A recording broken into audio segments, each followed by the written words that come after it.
For this lesson, we're going to be looking at the primary and reciprocal trigonometric ratios. So to start, we're going to back up and do a brief review of some grade 10 concepts and quickly go through some things that we need to know before we start moving on and adding on some new material. The first thing that we'll review are the primary trig ratios. And be mindful that these can only be used on right-angled triangles. So if you have a triangle that does not have a right-angled triangle, we are unable to use these to solve for anything. So we have three primary trig ratios. We have sine theta equals opposite over hypotenuse, cosine theta equals adjacent over hypotenuse, and tan theta equals opposite over adjacent. Now it's very important with our primary trig ratios to label our triangle when we're using these formulas. So if we have a right angle triangle like this, and our given angle is here, our hypotenuse is always across from the right angle triangle. So no matter where your angle is, the hypotenuse is always across from the right angle. Next, your adjacent side is always touching the angle you are given or looking for. The way we can remember this is that the word adjacent just means beside. So it's telling you that it is beside. Finally, our opposite side is opposite or straight across from our angle. So once you have all of those sides labeled, determining which ratio to use is pretty straightforward. And later in the lesson, we'll do an example of how to solve these problems. The next thing that we need to review is the Pythagorean theorem. Again, this only works for right-angled triangles and cannot be used on a triangle that does not have a right angle. Now, similar to my primary trig ratios, I also need to label this triangle. Now, it doesn't matter which side is A and which side is B. You could label those differently than how I have them here, and you would get the correct answer. The one that does matter is C, and C has to be the hypotenuse, which is right across from the right angle, just like before. Next is our sum of interior angles of a triangle, and all of our angles in a triangle equal 180. So if you have the value of two of the angles, you can always find the third angle. Next, a few terms that we need to remember. First is the angle of elevation. This is also referred to as the angle of inclination. So if you are looking for additional resources, you may see that word as well. Typically, we will use angle of elevation. But this is the angle formed by the horizontal and the line of sight to an object above the horizontal. The easiest way to understand this is with a diagram. So I'm going to draw a little person here, and our person is going to be looking up at a building. Now, my angles of elevation are always measured from a horizontal. In other words, my person looking straight, and the horizontal will be their eye line. Next, my angle of elevation is how much their chin would have to move up to look at the top of that building. So from looking straight, how far has their chin moved to look up at the top of the building? And that would be our angle of elevation. Next, we have our angle of depression. And our angle of depression happens when we're looking down at something. So for example, I'm going to draw another picture of a person here, and there's a flower here. Now again, this is measured from the horizontal. So we start with our person looking straight. Then our person tilts their head down to look at something below their eye level. This angle here is our angle of depression. So it's how far your chin moved down to look at something that is below your eye level. Finally, our unknown angles. Typically with trigonometry, we use Greek letters. For our angles, sometimes you will see X's and Y's, but as we continue on with trigonometry, and if you take grade 12 math or math in post-secondary, you will usually see these Greek letters for all of our angle values. So now let's get into some examples. So this first one here, we're looking for side x. So we're looking for this side here. The first thing I do is I notice that this is a right angle triangle. That means that I can use my primary trig ratios, so SOHCAHTOA, or the Pythagorean theorem.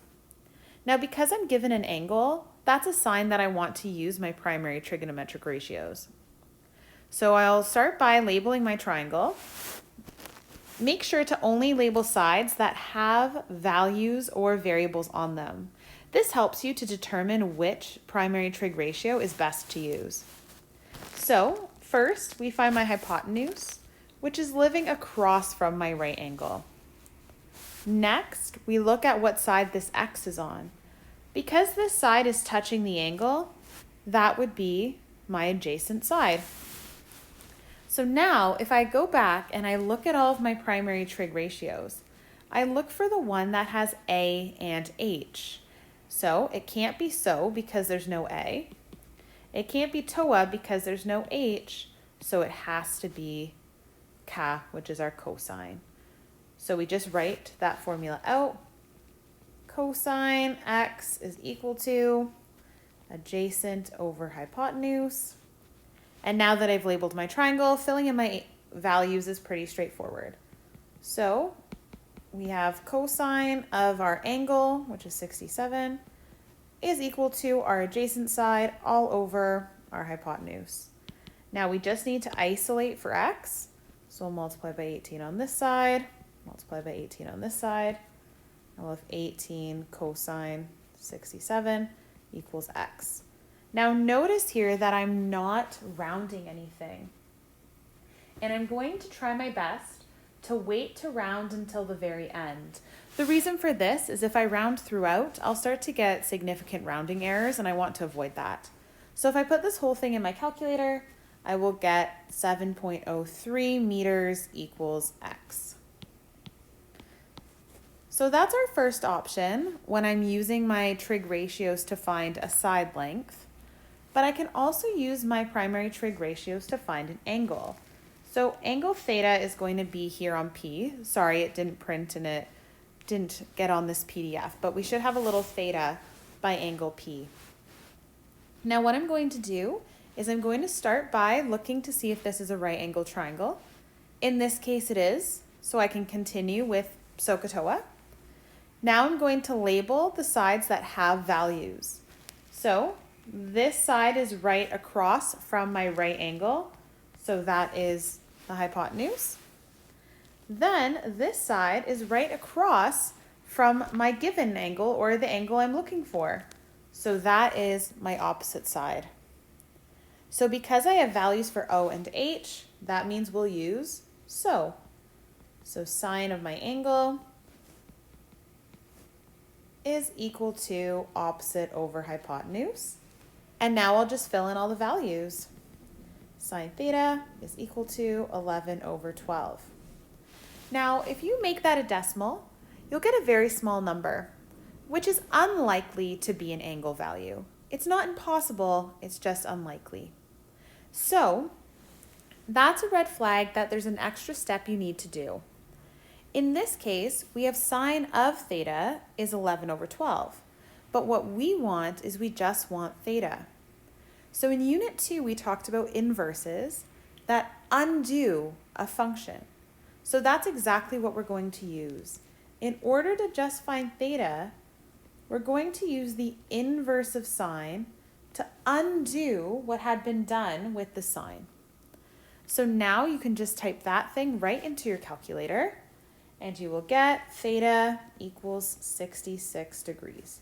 Now for my theta, I always try to round to the nearest angle, so we usually like whole numbers for that. Okay, let's add in something new here. So the next thing we're going to talk about are the reciprocal trigonometric ratios. And just like there are 3 primary trig ratios, we also have 3 reciprocal trig ratios.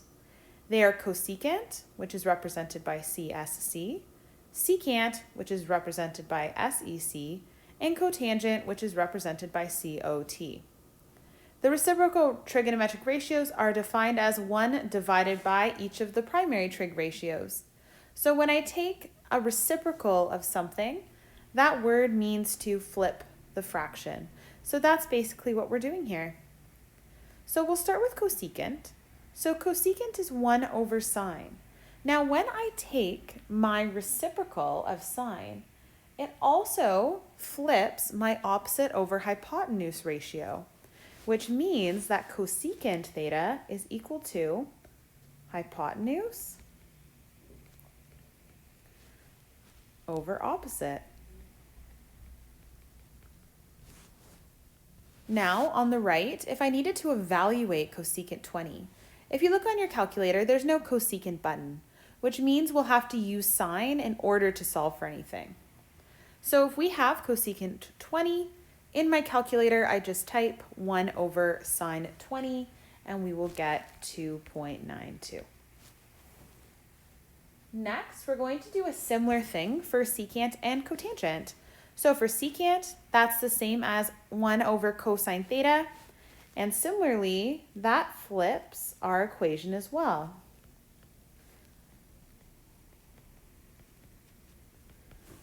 Again, on the right, we can try plugging this into our calculator. There isn't a secant button on our calculator, so we have to use cosine. So secant 20 degrees is equal to 1 over cosine 20, which is equal to 1.06. Finally, we have cotangent. So cotangent theta is equal to 1 over tan. So we also flip our equation, adjacent over opposite. And if I wanted to evaluate this, cotangent 20 is equal to 1 over tan 20, which is 2.75. So the next thing we're going to do is we're going to calculate the 6 trigonometric ratios for angle A down here. And then we'll use one of them to determine angle A to the nearest degree. So the first thing I'm going to do here is I'm going to label my triangle. So across from my right angle, I have my hypotenuse. Across from my angle, I have opposite. And touching my angle will be my adjacent side.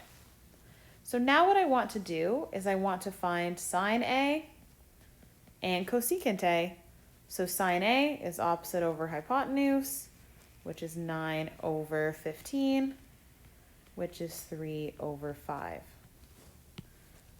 Next, I need to find cosecant of A, which is hypotenuse over opposite, so the reciprocal of sine, and that will be equal to 15 over 9, which is 5 over 3.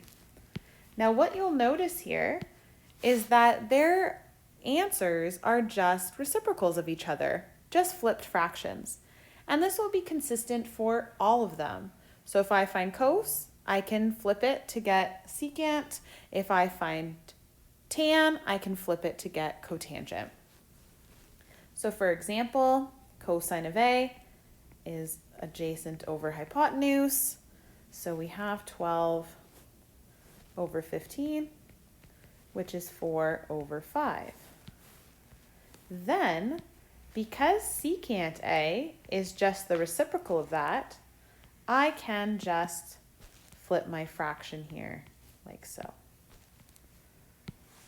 And we can do the same thing with tan as well. Tan A is equal to opposite over adjacent. So we have 9 over 12, and that reduces to 3 over 4.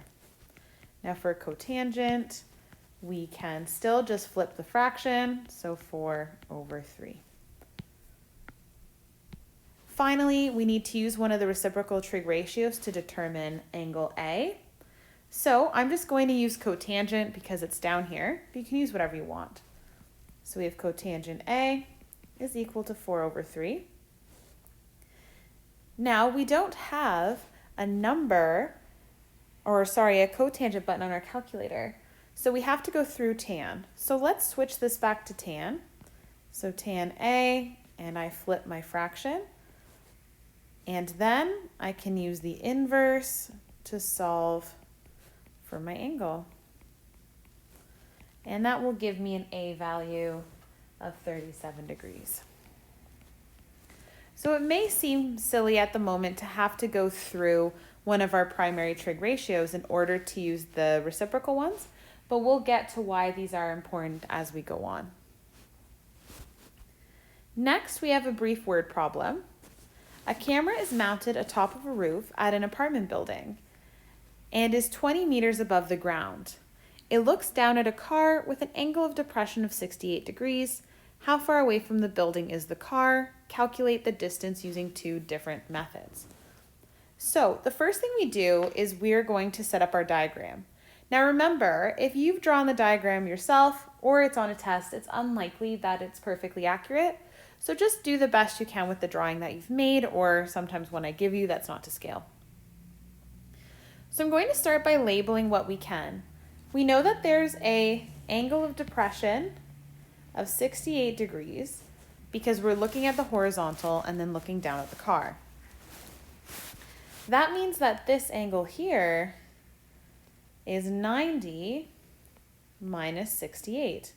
And that's because those two angles have to equal 90 degrees.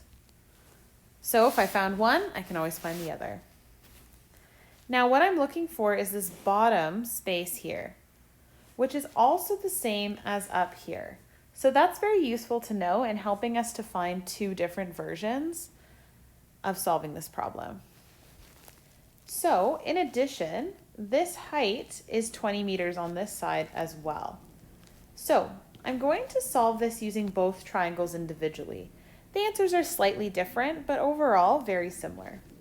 So the first one, my first triangle is here.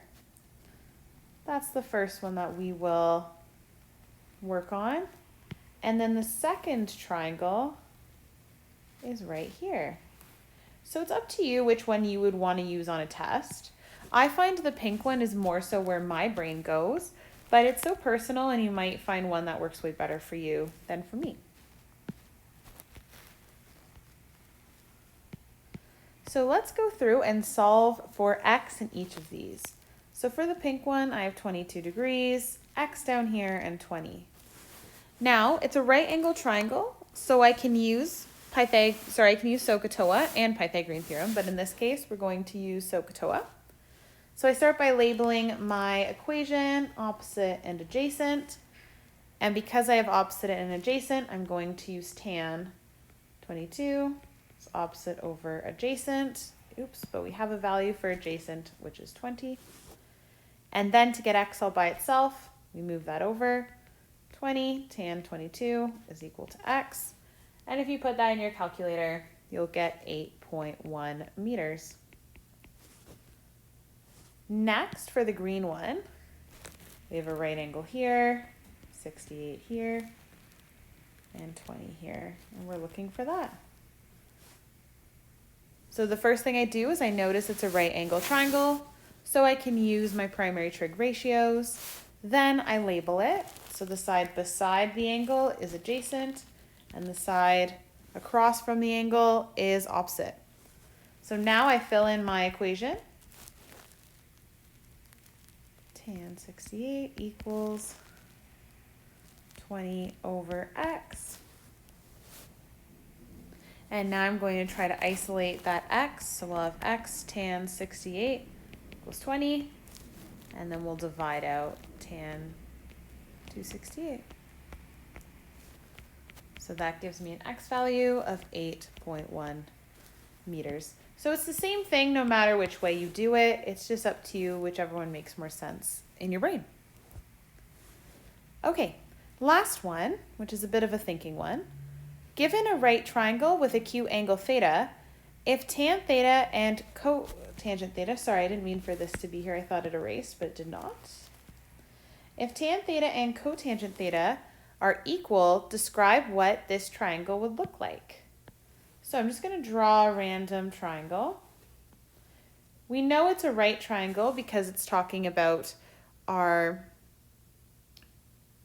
tan and cosine, which can only be used on right triangles.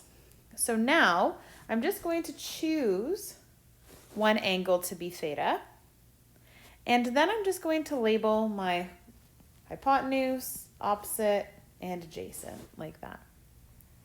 Now I'm trying to see if tan theta is equal to cotangent theta, or how that could be possible.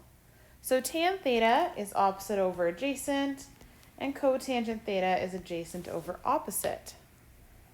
So now I think about how could these two things be true? The only way that this could happen is if O and A are equal. So this side would be the same length as that side. And if I have two matching sides, I can say, therefore, the triangle is isosceles. And that's our final answer.